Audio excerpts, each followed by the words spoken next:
بسم اللہ الرحمن الرحیم.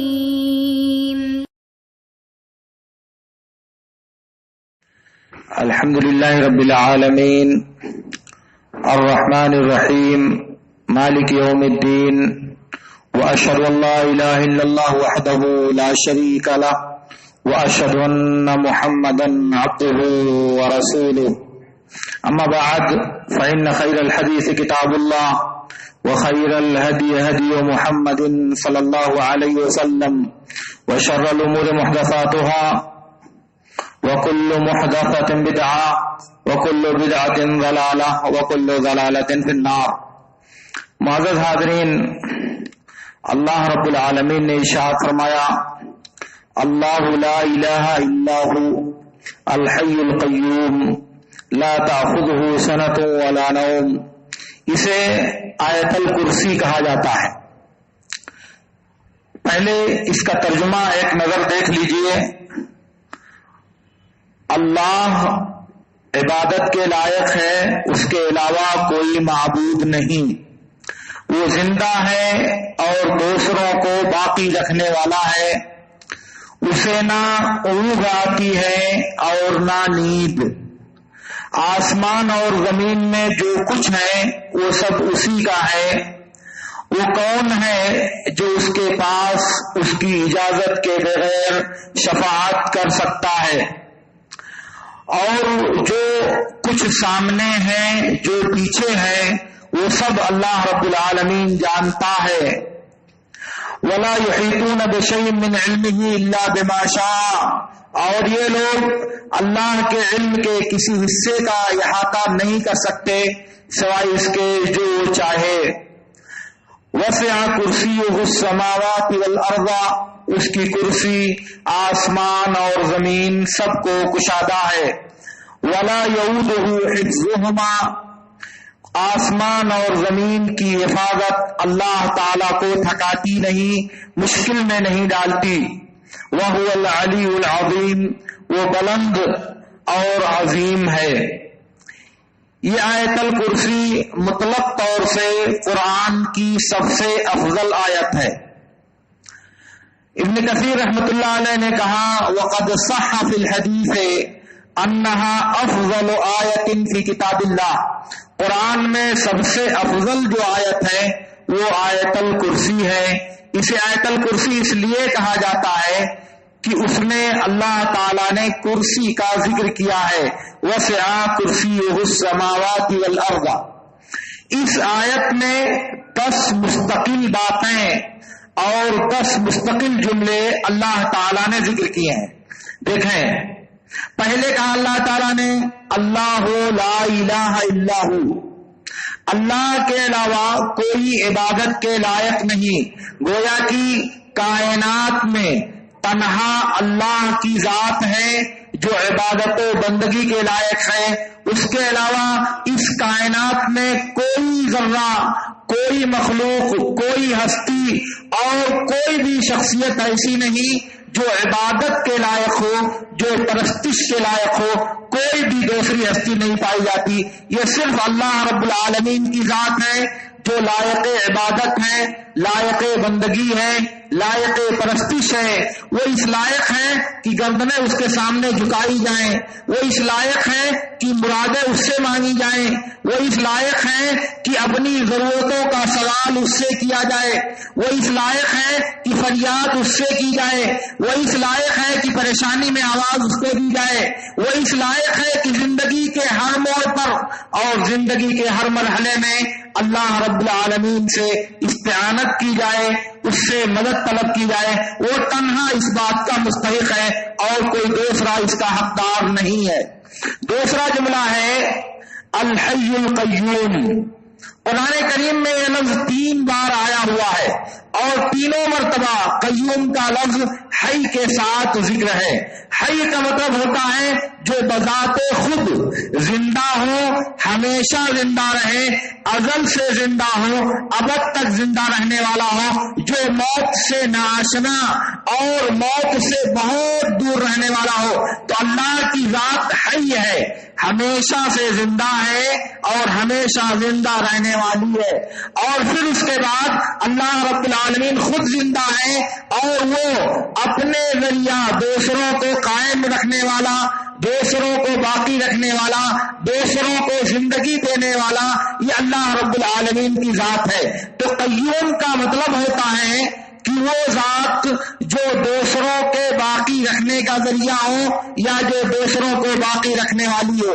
اس لیے قیوم اللہ کی وہ صفت ہے جو کسی بندے کو زور نہیں دیتی، اس لیے کسی مخلوق کا نام قیوم رکھنا یہ جائز نہیں ہے، کیونکہ قیوم کا مطلب ہوتا ہے جو دوسروں کو قائم رکھنے، دوسروں کو باقی رکھنے اور دوسروں کو زندہ رکھنے والا ہو، اور یہ ذات صرف اور صرف اللہ رب العالمین کی ذات ہے۔ اور اس کے بعد تیسرا جملہ ہے لا تأخذہ سنۃ ولا نوم۔ یہ نتیجہ ہے کہ جب اللہ تعالی ہمیشہ زندہ ہے، ہمیشہ دوسروں کو قائم رکھنے والا ہے، تو اسے نہ نیند آئے گی اور نہ اونگ آئے گی۔ نیند کا مطلب ہوتا ہے کہ انسان اس طرح سے سو جائے کہ امور ظاہرہ اور امور باطنہ دونوں کے ادراک اور دونوں کے علم سے غافل ہو جائے۔ اور اونگنے کا مطلب ہوتا ہے نیند کے مقدمات، جس میں انسان ظاہری امور سے غافل نہیں ہوتا، صرف باطنی چیزوں سے غافل ہوتا ہے۔ مثال کے طور پر ایک آدمی میرے سامنے بیٹھا ہوا سو رہا ہے، اب اگر اسے میری آواز سنائی دے رہی ہے لیکن وہ سمجھ نہیں پا رہا ہے کہ کیا کہا جا رہا ہے، تو یہ اونگنا ہوا۔ آواز سن رہا ہے لیکن اس میں معنی کیا ہے، مفہوم کیا ہے، اس کو سمجھ میں نہیں آتا، یہ اونگنا ہے۔ لیکن اسے مجھے میری آواز بھی نہ سنائی دے، اور جب آواز نہیں سنائی دے گی تو معنی بدل جائے گا، سمجھ میں نہیں آئے گا، تو یہ ہے سونا۔ تو فرق ہے دونوں میں۔ تو اللہ تعالیٰ کو نہ نیند آتی ہے اور نہ اونگ آتی ہے۔ صحیح مسلم کی روایت میں ہے اللہ کے رسول صلی اللہ علیہ وسلم نے ارشاد فرمایا ان اللہ لا ینام ولا ينبغي له ان ینام۔ اللہ رب العالمین کو کبھی نیند نہیں آتی اور اللہ کو مناسب بھی نہیں ہے کہ وہ سوئے، اس کے لیے درست بھی نہیں ہے کہ وہ سوئے۔ کیوں؟ اس لیے کہ دوسری حدیث میں نبی صلی اللہ علیہ وسلم نے ارشاد فرمایا، آپ سن لیجئے، النوم اخو الموت واہل الجنت لا ینامون۔ نیند موت کی بھائی ہے یا بہن ہے، اور اہل جنت سوتے نہیں ہیں۔ جنت والے ان کو نیند نہیں آتی، اس لیے اللہ تعالیٰ کو بھی نیند نہیں آتی، کیونکہ نیند یہ موت دونوں جڑواں بھائی بہن ہے۔ اب ظاہر ہے کہ جو چیز موت کے قریب ہو، موت کے ہم معنی، موت کے ہم مثل ہو، ظاہر ہے اللہ رب العالمین کو زید نہیں دیتی، اس لیے اللہ رب العالمین کو نہ نیند آتی ہے اور نہ اونگ آتی ہے۔ ویسے بھی نیند آنا، اونگ آنا، سو جانا یہ غفلت کے ہم معنی ہے، سستی کے ہم معنی ہے، کسی چیز سے انسان کی نظر کے اوجھل ہو جانے کے ہم معنی ہے، اور اللہ تعالیٰ کے علم سے اور اس کی نظر سے کبھی بھی کوئی ذرہ اوجھل نہیں ہوتا۔ اس لیے سونا اللہ رب العالمین کی صفت کے خلاف ہے۔ اور اس کے بعد چوتھا جملہ ہے لہو ما فی السماوات و ما فی الارض۔ آسمان اور زمین میں جتنی مخلوقات ہیں، آسمان اور زمین میں جتنے خزانے ہیں، آسمان اور زمین میں جتنی چیزیں پائی جاتی ہیں، وہ سب کا سب اللہ رب العالمین کی ہیں۔ اس کائنات میں جتنے ذرات ہیں، مخلوقات، انسان، حیوان، جماد، نباتات، زمین، پہاڑ، چاند، سورج، کتنی مخلوقات یہ آسمان اور زمین میں پائی جاتی ہیں، ان سب کا مالک حقیقی، ان سب کا سچا مالک صرف اللہ رب العالمین ہے۔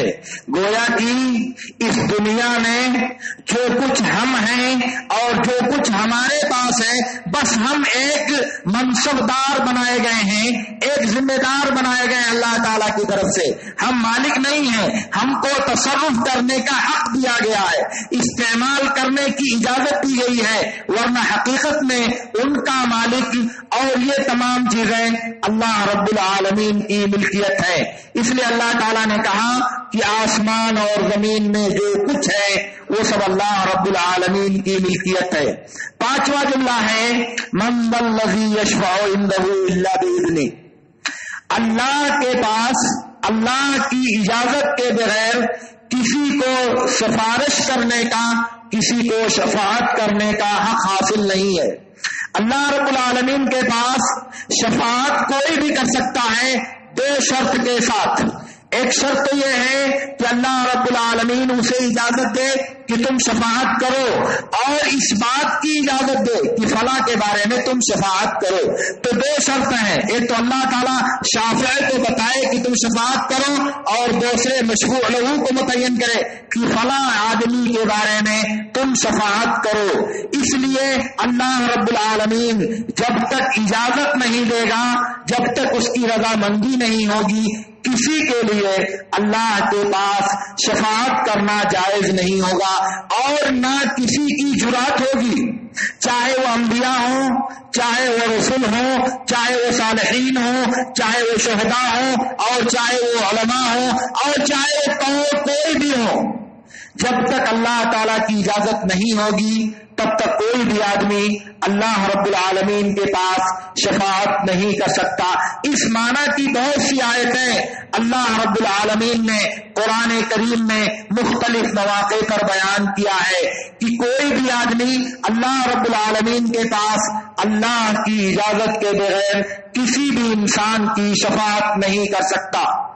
اور اس کے بعد چھٹا جملہ ہے یعلم ما بین ایدیہم وما خلفہم. لوگوں کے سامنے جو ہے اور لوگوں کے پسے پیچھے جو ہے ان سب کا علم اللہ رب العالمین کو ہے، وہ سب چیزوں کو جانتا ہے. اللہ رب العالمین نے کہا اس کے علم سے آسمان اور زمین کا کوئی ذرہ اوجھل نہیں ہوتا. لا يعزب عن علمه مثقال ذرة في السماء والارض. آسمان اور زمین کا کوئی بھی ذرہ اللہ کے علم سے غائب نہیں ہوتا. تو اللہ تعالیٰ کائنات کی تمام چیزوں کو جانتا ہے، حتیٰ کہ درخت کا کون پتا کس وقت کہاں گر رہا ہے یہ بات اللہ رب العالمین کے علم میں ہے. کون سی مخلوق کس جگہ پر، کس تاریکی میں، کس دشواری میں اور کس آسانی میں کس وقت کیا کر رہی ہے، ان سب کا علم اللہ رب العالمین کو ہے. اللہ کے علم سے کائنات کا کوئی ذرہ پوشیدہ نہیں رہتا. آپ اجالے میں ہو تب بھی، آپ تاریکی میں ہو تب بھی، آپ دن میں ہو تب بھی، اور آپ رات میں ہو تب بھی اللہ رب العالمین تمام چیزوں کا علم رکھتا ہے.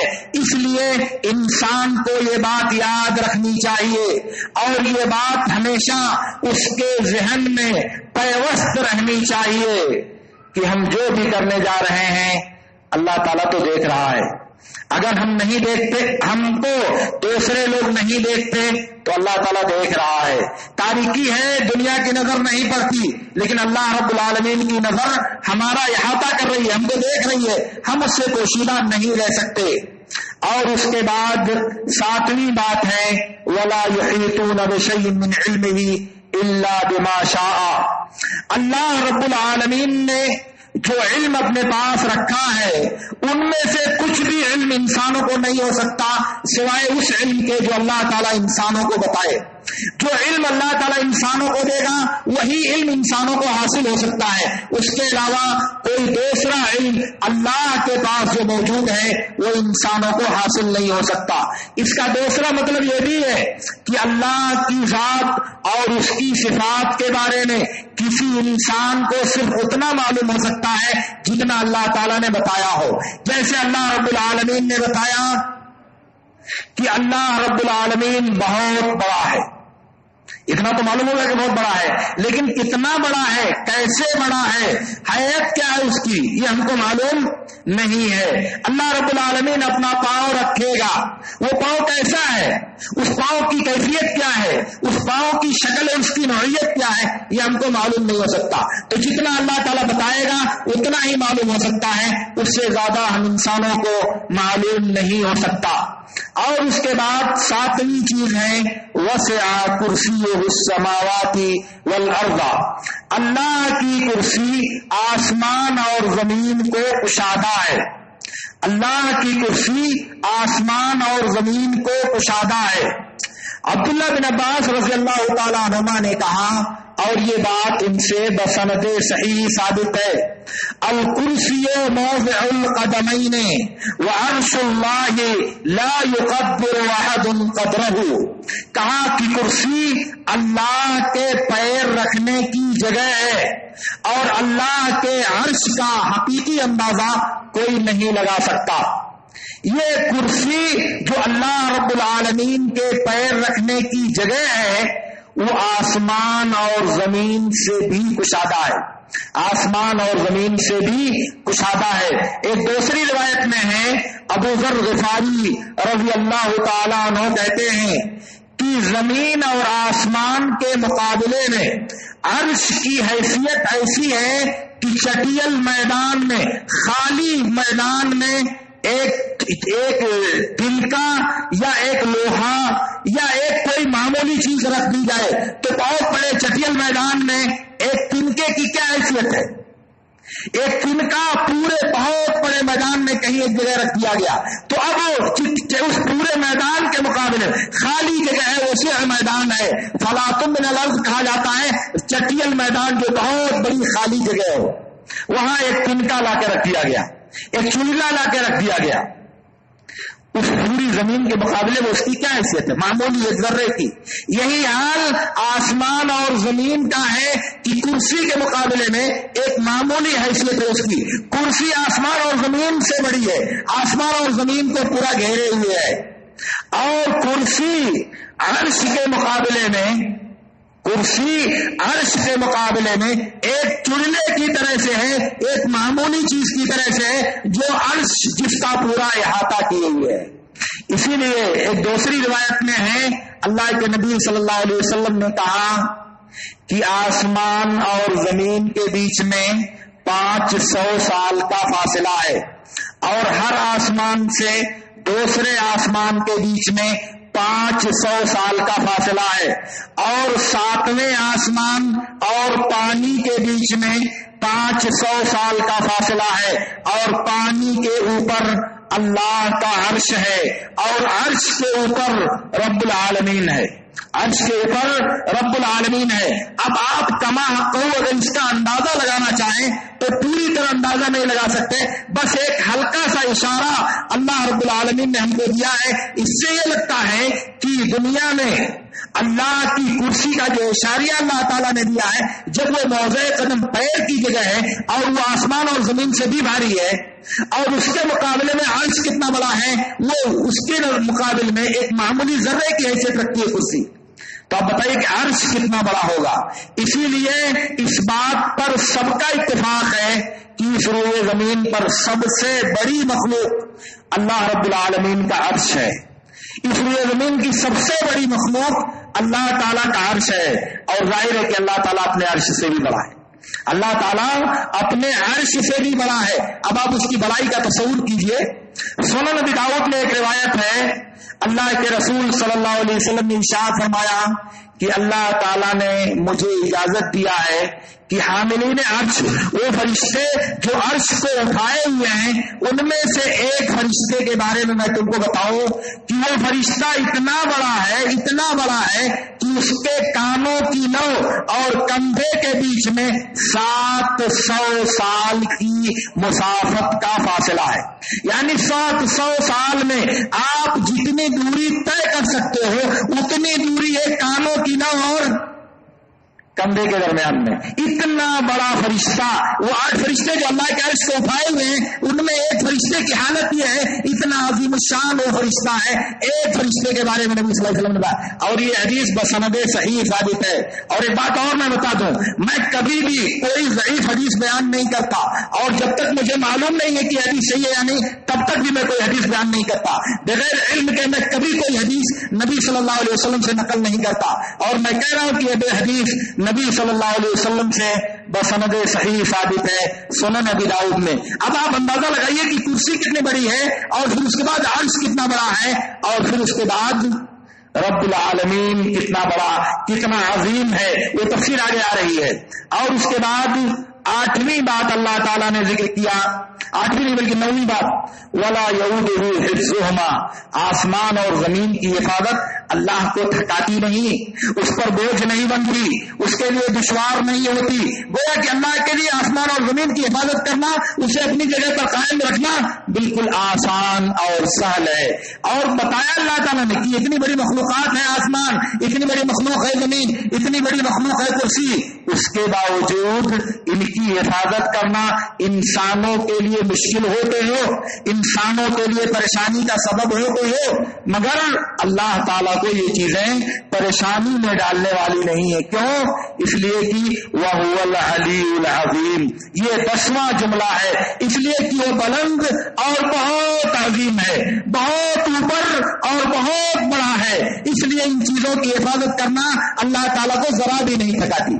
تو علی یہ علو سے مشتق ہے, جس کے معنی ہے بلند رہنے والا, اوپر رہنے والا. اور اسی لیے جب بھی انسان کو کوئی پریشانی لاحق ہوتی ہے, جب کوئی تکلیف لاحق ہوتی ہے, تو فوراً اس کا سر آسمان کی طرف جاتا ہے. یہ اس کی فطرت ہے کہ وہ آسمان کی طرف سر اٹھاتا ہے. اے اللہ تو سن لے, اے اللہ تو دیکھ لے. آدمی کہتا ہے اے اللہ تو جان رہا ہے, آسمان کہاں اٹھاتا ہے؟ اوپر کی طرف, کیونکہ اس کے دل میں یہ بات بیٹھی ہوئی ہے کہ رب العالمین ہمارا اوپر ہی ہے. اس لیے وہ لوگ جھوٹے ہیں جو کہتے ہیں کہ اللہ تعالیٰ ہر جگہ موجود ہے. ہر جگہ ہونا یہ اللہ تعالیٰ کی توہین ہے, کیونکہ اللہ کی ذات, اللہ کا وجود عرش سے بہت اوپر ہے. اس لیے اگر زمین پر ہے تو زمین پر اس جگہ بھی ہوگا جہاں انسان قضاء حاجت کرتا ہے, الیاذ باللہ, وہاں بھی ہوگا جہاں انسان سوتا ہے, جہاں پیروں سے روکتا ہے, جہاں سور چلتا اور روکتا ہے. تو کیا سب لوگ اللہ تعالیٰ کے وجود کو روکتے ہیں؟ سب اللہ کے وجود کو کچلتے ہیں؟ ظاہر ہے کہ یہ بہت بڑی اللہ کے ساتھ گستاخی اور اس کے ساتھ توہین کی بات ہے. ہاں, اللہ کا علم, اس کی نظر, اس کی نگرانی, اس کا مراقبہ یہ کائنات کو شامل ہے, مگر ذات باری تعالیٰ, اللہ کی ذات عرش سے اوپر ہے, وہ زمین پر نہیں ہے. ویسے بھی اگر اللہ رب العالمین زمین پر نیچے ہوتا تو نبی صلی اللہ علیہ وسلم کو 7 آسمانوں سے اوپر, پھر اس سے اوپر, پھر سدرۃ المنتہا پر لے جانے کی کیا ضرورت تھی نبی صلی اللہ علیہ وسلم کو؟ یہی اللہ تعالیٰ دیدار کرا دیتا, یہی بات کرا دیتا. نہیں, اللہ تعالیٰ دنیا کو بتانا چاہتا تھا کہ میرا نبی اس کائنات کا سب سے اعلیٰ, سب سے اشرف اور سب سے افضل بندہ ہے. اس لیے میں اس کو اپنے پاس اتنے قریب بلا رہا ہوں, اتنے قریب بلا رہا ہوں, جہاں پہنچ کر کے وہ لوح محفوظ میں قلم کے چلنے کی آواز کو سن رہا ہے. صحیح بخاری کی روایت میں ہے کہ میں اللہ تعالیٰ سے قریب ہوا یہاں تک کہ لوح محفوظ میں قلم کے چلنے کی آواز مجھے سنائی دے رہی تھی. تو میں کہنا یہ چاہ رہا تھا کہ اللہ تعالیٰ بلند ہے, اوپر ہے, علی ہے, عظیم ہے, بہت بڑا ہے اللہ رب العالمین. اور اسی لیے یہ آیت قرآن کی سب سے افضل اور سب سے عظیم آیت ہے. صحیح مسلم کی روایت میں ہے, ابی بن کعب رضی اللہ تعالیٰ عنہ کہتے ہیں اللہ کے رسول صلی اللہ علیہ وسلم نے پوچھا, اے ابی یہ بتاؤ, ایو آیت عندک اعظم فی کتاب اللہ, تم یہ بتاؤ کہ تمہارے پاس اللہ کی کتاب میں سب سے بڑی آیت کون سی ہے؟ ابی بن کعب نے کہا اللہ و رسول عالم, اللہ اس کے رسول جانا, یہ ہم لوگوں کا معلوم کون سی بڑی ہے کون سی چھوٹی ہے.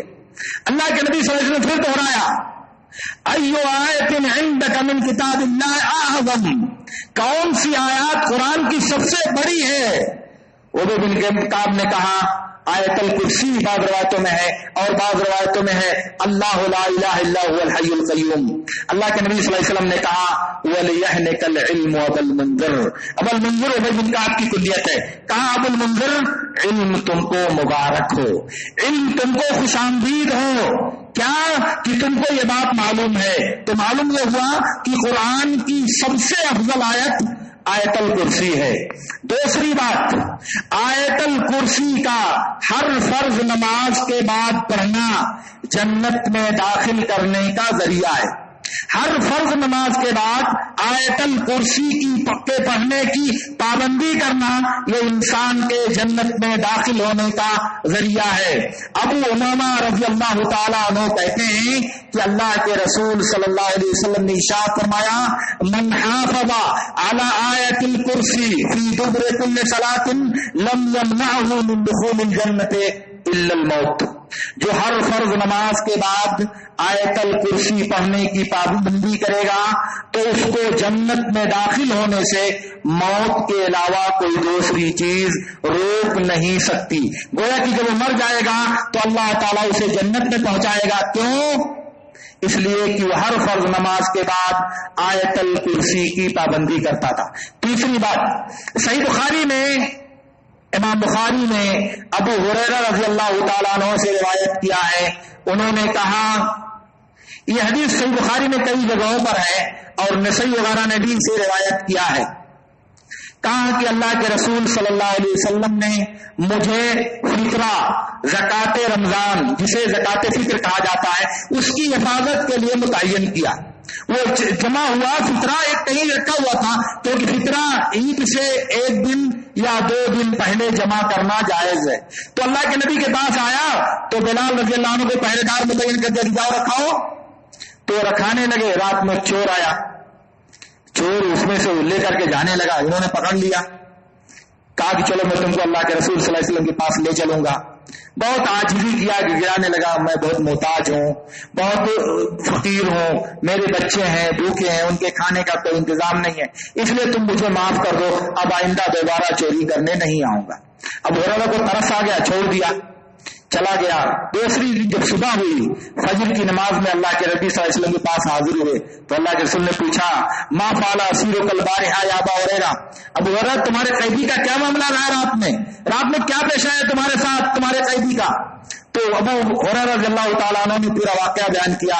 کہا اللہ کے رسول بہت محتاجگی ظاہر کر رہا تھا, بہت عاجزی اور بہت ضرورت مندی کا احساس دلا رہا تھا, اس لیے میں نے اس کو ترس کھا کر اسے چھوڑ دیا. اللہ کے نبی صلی اللہ علیہ وسلم نے کہا کہ وہ پھر آئے گا. دوسرے دن ابو ہریرہ کہتے ہیں کہ مجھے معلوم تھا کہ آئے گا کیونکہ اللہ کے رسول نے مجھے بتایا تھا, اس لیے میں چوکنا تھا. پھر وہ آیا, پھر چوری کیا, پھر پکڑا, اور پھر ابو ہریرہ نے کہا کہ آج نہیں چھوڑوں گا تجھ کو, تو کل بھی دھوکہ دے کے گیا, آج بھی تو وہ جھوٹ بول رہا, میں نہیں چھوڑ سکتا. پھر اس نے کہا کہ معاف کر دو بھائی, بہت محتاج ہوں, بہت ضرورت مند ہوں, آج چھوڑ دو, پھر دوبارہ میں ایسا نہیں کروں گا. پھر ابو ہریرہ کو ترس آ گیا اور پھر چھوڑ دیا. پھر صبح اللہ کے نبی صلی اللہ علیہ وسلم نے کہا ابو ہریرہ تمہارے قیدی نے رات میں کیا کیا. پھر ابو ہریرہ رضی اللہ تعالیٰ عنہ نے واقعہ بتایا کہ اللہ کے رسول مجھے رحم آ گیا, ترس کھا کر میں نے اسے چھوڑ دیا. پھر اللہ کے نبی صلی اللہ علیہ وسلم نے کہا کہ وہ پھر آئے گا, وہ پھر آئے گا. ابو ہریرہ رضی اللہ تعالیٰ عنہ نے پھر اسے تیسری رات پکڑا, چوری کرتے ہوئے پکڑ لیا. کہا آج نہیں چھوڑ سکتا تم کو, اب مسلسل 3 دن سے تم مجھے دھوکہ دے رہے ہو, آج تمہیں میں نہیں معاف کر سکتا. کہا ایسا ہے کہ آج تم نہیں چھوڑ سکتے تو ایک کام کرو. کہا کیا, میں تم کو ایک بات بتاتا ہوں جو تمہارے لیے بہت فائدے مند بات ہے, اور اس بات تم چھوڑ دو تو بتاتا ہوں ورنہ نہیں بتاؤں گا. کہا اچھا چلو بتاؤ. راوی کہتے ہیں وہ کانو احرص شیء علی الخیر, بھلائی کے بہت حریص اور بہت شوقین تھے صحابہ. کہا چلو بتاؤ بھائی بھلائی کی بات ہے تو میں چھوڑ دوں گا تم کو. تو اس نے کہا کہ جب تم اپنے بستر پر جاؤ تو آیت الکرسی پڑھ لیا کرو, تو صبح تک اللہ کی طرف سے تمہارے اوپر ایک محافظ فرشتہ متعین ہو جائے گا, اور صبح تک شیطان تم کو کوئی نقصان نہیں پہنچائے گا. کہا کیا, جب تم اپنے بستر پر جاؤ تو آیت الکرسی پڑھ لو, اور جب پڑھ لو گے تو ایک محافظ تمہارے اوپر متعین ہو جائے گا اور شیطان تمہارے قریب نہیں آئے گا. گویا کہ آیت الکرسی کا بستر پر سوتے ہوئے پڑھنے کا 2 فائدہ حاصل ہوگا. کیا؟ ایک تو فرشتہ رات بھر حفاظت کرے گا آپ کی، دوسرے شیطان آپ کے قریب نہیں آنے پائے گا. پھر چھوڑ دیا، چلا گیا. پھر اللہ کے نبی صلی اللہ علیہ وسلم نے پوچھا کیا ہوا بریرہ؟ کہا اللہ کے نبی صلی اللہ علیہ وسلم ایسی ایسی بات پیش آئی اور پھر میں نے اس کو چھوڑ دیا. تو کہا اللہ کے نبی صلی اللہ علیہ وسلم نے صدقہ وہو کذوب، اس نے یہ بات سچ کہی ہے حالانکہ وہ جھوٹا ہے. اس کا مطلب جھوٹا انسان بھی کبھی کوئی سچی بات کہہ دیتا ہے. صدقہ وہو کذوب، وہ جھوٹا ہے لیکن اس کی یہ بات سچی ہے. ہم کو کیسے پتا چلا؟ یہ بات نبی صلی اللہ علیہ وسلم نے بتائی تب پتا چلا، ورنہ جھوٹے آدمی کی ہر بات جھوٹی رہے گی. تو نبی صلی اللہ علیہ وسلم نے جب تصدیق کیا تو معلوم ہوا کہ یہ بات سچ ہے اور آیت الکرسی پڑھنے والے کے لیے فضیلت ہے. پھر اللہ کے نبی نے پوچھا ابو ہریرہ اتدری من تکلم منذ ثلاث؟ قال لا قال هو شیطان. کہا ابو ہریرہ پتا ہے تم کو 3 دن سے کس سے تمہارا معاملہ چل رہا ہے؟ 3 دن سے کس سے تمہاری گفتگو چل رہی ہے؟ کہا نہیں. کہا ارے وہ شیطان تھا. وہ کون تھا؟ شیطان تھا. یہ پوری حدیث اسی طرح سے صحیح بخاری میں. میں اب آپ سب سے پوچھتا ہوں آپ میں سے کون ہے جو سوتے ہوئے آیت الکرسی پڑھنے کی پابندی کرتا ہے؟ الحمدللہ. اور باقی لوگ اس سے گزارش ہے کہ اس آیت کو یاد کر لیں اور اسے سوتے ہوئے پڑھنے کی پابندی کریں. اس کا بہت بڑا فائدہ ہے. اللہ کی طرف سے محافظ فرشتہ نازل ہوگا، حفاظت کرے گا رات بھر آپ کی، اور پھر شیطان صبح تک آپ کو کوئی ضرر اور نقصان نہیں پہنچا سکے گا. اس لیے اس آیت کے پڑھنے کی پابندی کرنی چاہیے. ایک آخری بات، حدیث میں آتا ہے اللہ کے نبی صلی اللہ علیہ وسلم کو جب کوئی پریشانی اور کوئی غم لاحق ہوتا تو آپ پڑھتے یا حی یا قیوم برحمتک استغیث. آپ اسے یاد کر لیں، یہ پریشانی اور غم کی دعا ہے. یہ اصل میں حی اور قیوم کی صورت میں آیا ہوا ہے، اس لیے میں نے سمجھا یہ حدیث آپ کو بتا دی جائے کہ جب کوئی پریشانی ہو، کوئی تکلیف آئے، کوئی غم آئے، کوئی درد آئے، کوئی الجھن آئے، کوئی بے چینی آئے تو اس کے لیے کثرت کے ساتھ بار بار یہ دعا پڑھنی چاہیے یا حی یا قیوم برحمتک استغیث. اے اللہ جو ہمیشہ زندہ رہنے والا اور ہمیشہ دوسروں کو باقی رکھنے والا ہے، میں تیری رحمت کے ذریعہ فریاد کرتا ہوں، تیری رحمت کے ذریعہ میں استغاثہ کر رہا ہوں. یہ اس دعا کا مطلب ہے. اس لیے دعا یاد کر لیجیے، صرف 2 لفظ ہے یا حی یا قیوم برحمتک استغیث، اور اسے اپنی زندگی کا وظیفہ بنا لیجیے. زندگی میں کبھی بھی ہمیشہ اس کو عوید کرتے رہیے. آسان جملہ ہے، دکان میں ہے، گھر میں ہے، مکان میں ہے، راستے میں، سفر میں، کہیں بھی اس کو پڑھتے رہیے. اس کا آپ کو اللہ رب العالمین پریشانیوں سے، غموں سے، تکلیفوں سے اس کے ذریعہ اللہ تعالیٰ آپ کو نجات دے گا. یا حی یا قیوم برحمتک استغیث. اور اللہ رب العالمین سے میری دعا ہے کہ اللہ رب العالمین ہمیں ان باتوں کو سمجھنے اور ان میں سے بہترین باتوں پر عمل کرنے کی توفیق عطا فرمائے. وآخر دعوانا ان الحمدللہ رب العالمین. ہاں ایک بات اور آپ سے عرض کر دوں کہ یہ جو باتیں میں نے عرض کیا ہیں صرف اتنی ہی باتیں اس آیت کے بارے میں قرآن اور حدیث میں ثابت ہیں. ان کے علاوہ کوئی بھی بات اس آیت کی فضیلت، اہمیت، معنی اور مفہوم کے تعلق سے کچھ بھی نبی صلی اللہ علیہ وسلم سے ثابت نہیں ہے. اس لیے اس کو یاد کر لیجیے گا.